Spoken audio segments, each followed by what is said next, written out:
In front of the armored vehicle, the wall swung out and revealed an indescribable sight.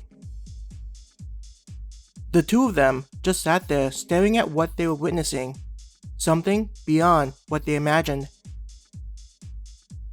Are we really underground? Ayaka fumbled to put her thoughts into words. Through the window, they could see mountains as they had seen above the ground. There were rivers and lakes scattered throughout. A bright sky was seen with white clouds slowly moving through the air. It was a picturesque scene, like what their nation would have likely looked before it was industrialized. Slowly, the vehicle began moving forward. There was a road that was beyond the elevator, a white dashed line indicating which side they should drive on. Sticking her head out the window, Ayaka was amazed by the surroundings. Looking back, the elevator was like a massive tower that reached towards the sky. It was as though it connected the heavens to the ground. Seeing such a sight made it difficult to remember that they were currently underground. There was a clicking noise behind her when Ayaka pulled her head back in. She saw Tanaka holding the thing that you speak into the radio in one of her hands. This is Tanaka with the Self-Defense Force. Is there anyone out there? Over, Tanaka said. Feeling as though the woman was doing something important, Ayaka held back from asking what was happening. Received. Welcome to the underground city, Tanaka, from the Self-Defense Force. We have been monitoring your movements upon entering. Please continue driving from your position. When you reach the first fork, please continue on the left. It'll take you to the road that travels to the edges. You'll receive further instructions when needed. Over.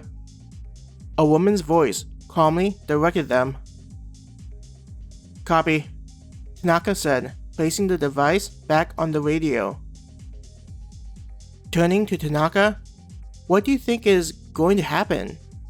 Are we mean people who work for Star and Moon? Ayaka asked, curious about what had just happened. Frowning slightly, Tanaka said, I'm hoping that they'll be able to give us some answers. If these shelters existed, then why wasn't information given out to the citizens throughout the nation? She gripped the steering wheel tightly in anger. The number of people that could have been saved is in the millions, but because Star and Moon held on to the information, Tanaka gritted her teeth.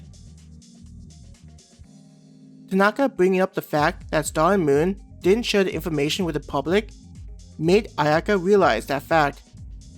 She hadn't thought about how people could have been saved if they knew about the shelters. I wonder if the other shelters are filled with people, Ayaka thought to herself. Turning to look out the window and seeing the scenery, it didn't seem like people had entered the shelter. This meant that it was completely empty for some place that was so massive. Ahead of them, there was a fork. There was no signs providing information about what each road led to, making the situation feel more mysterious. Taking the road going to the left, Tanaka stayed silent, likely still simmering from her earlier outburst. Wanting to give the woman some space, Ayaka stayed silent. Instead, she watched the surroundings. Where they were driving, there was a small forest. It wasn't as dense as what it would be outside the shelter, but the number of trees still blocked her ability from seeing the other side.